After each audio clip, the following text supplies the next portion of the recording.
उनको ऐसा है कि अगर हम ये चुनाव हार गए तो विरार के वर्तक परिवार के बाद ठाकुर परिवार का नाम लिख दिया जाएगा माजी। बहुजन विकास आघाड़ी महाविकास आघाड़ी के साथ चुनाव लड़ने जा रही है। अब महाविकास आघाड़ी में महाराष्ट्र नवनिर्माण सेना ये पार्टी है जो पार्टी उत्तर भारतीयों के खिलाफ है। तो इस अलायंस को आप किस तरीके से देखें? देखिए, कोई नई बात नहीं है। शिवसेना में राज साहब थे या उद्धव जी थे या पहले के जो भी लोग थे, ये चीज़ तो पहले से होते आ रहा है, वो कोई नई बात नहीं है। और उसका सबको जो है उसकी जानकारी है और उसका रिजल्ट वो चुनाव में देते हैं। सारे उम्मीदवार, हम सब लोग जनता को रिक्वेस्ट करेंगे कि एक बार हमको 35 साल आपने उनको दिया, एक बार हमको आप मौका दे के देखो। और अगर हम अच्छा काम नहीं करेंगे तो हमारे अगले चुनाव में हमारे उम्मीदवार का डिपो ही जब्त कर देंगे। जिला परिषद स्कूल की हालत क्या है, क्यों नहीं उसको हैंड ओवर करा ली? तो 35 साल का जो ये नहीं कर पाए हैं वो हम करने की पूरी कोशिश करें। आपण पाहताय टॉप 10 महाराष्ट्र न्यूज। वसई विरार शहरामध्ये आपल्याला भारतीय जनता पार्टी विरुद्ध बहुजन विकास आघाडी असा तगडा सामना पाहायला मिळणार आहे। महायुती तर झालेली आहे, हितेंद्र ठाकूर यांची जुळवाजुळवी अजून बाकी आहे। विधानसभा निवडणुकीमध्ये भारतीय जनता पार्टीला घवघवीत यश मिळालेलं आहे। आता प्रत्येक प्रभागामध्ये जवळजवळ 100 लोक इच्छुक आहेत। तिकीट वाटप सर्वच पक्षांसाठी डोकेदुखी ठरलेलं आहे। असं असताना या सर्व विषयाशी चर्चा करणार आहोत आपण। आपल्या सोबत यावेळेला शिवप्रताप सिंग आहेत, जे भारतीय जनता पार्टी या पक्षामध्ये काम करत असतात। शिवप्रताप जी, टॉप 10 महाराष्ट्र न्यूज चैनल में आपका स्वागत। नमस्कार। जिस तरीके से चुनाव सामने आया है, 11 साल के बाद पालिका का चुनाव होने जा रहा है, भारतीय जनता पार्टी की कैसे तैयारी है और आने वाले समय में बहुजन विकास आघाड़ी से भाजपा कैसा सामना करेगी? देखिए, भारतीय जनता पार्टी के वोटर 24 घंटा तैयार हैं भारतीय जनता पार्टी के उम्मीदवार को चुन के लाने के लिए।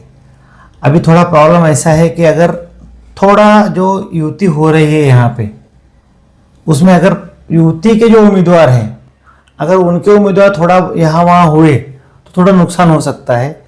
नहीं तो जो है भारतीय जनता पार्टी के 100% वोटर उनके साथ हैं और वसई विरार महानगर पालिका में जो है वो सत्ता लाएंगे। हिंदुत्व के नाम पर हर बार चुनाव लड़ा जाता है। वसई विरार शहर महानगर पालिका का चुनाव जो है वो भारतीय जनता पार्टी किस आधार पर लड़ेगी? देखिए, भारतीय जनता पार्टी हिंदुत्व के आधार पर भी लड़ेगी और विकास के आधार पर भी लड़ेगी।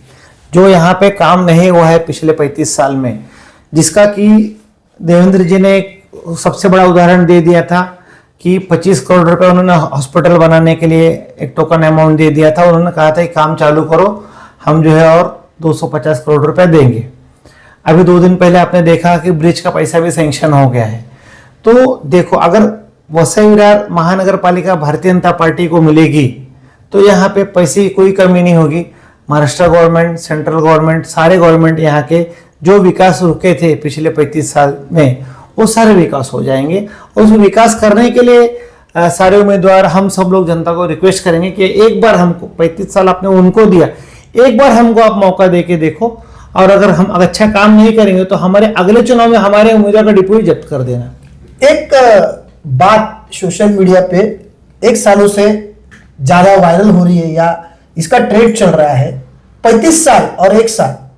जो काम 35 साल में नहीं हुआ वो 1 साल में होने की कुछ बातें आती है सामने। पॉसिबल नहीं है ना। जो काम 35 साल में नहीं हुआ वो 1 साल में कैसे होगा? ठीक है, विधायक थोड़े नए हैं, थोड़ा उनको एक्सपीरियंस नहीं है, ठीक है, हो जाएगा। लेकिन हो तो रहा है, प्रयास तो कर रहे हैं। 35 साल में क्यों उन्होंने ब्रिज का पैसा नहीं लाया? मुख्यमंत्री इनके विरार में आते थे, इनके प्राइवेट भूमि पूजन करने के लिए, विवाह मलांच, जहाँ भी लीगल सब शॉप बना है, मेरे को बराबर याद है।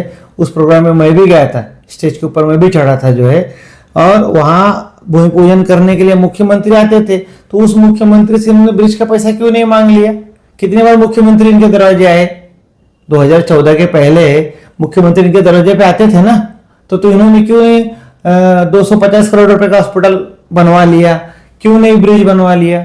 आज भी जिला परिषद स्कूल की हालत क्या है, क्यों नहीं उसको हैंड ओवर करा लिए? तो ये 35 साल का जो ये नहीं कर पाए हैं वो हम करने की पूरी कोशिश करेंगे। बहुजन विकास आघाड़ी महाविकास आघाड़ी के साथ चुनाव लड़ने जा रही है।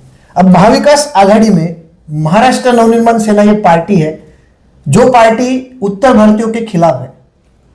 तो इस अलायंस को आप किस तरीके से देख रहे हैं? देखिए, कोई नई बात नहीं है।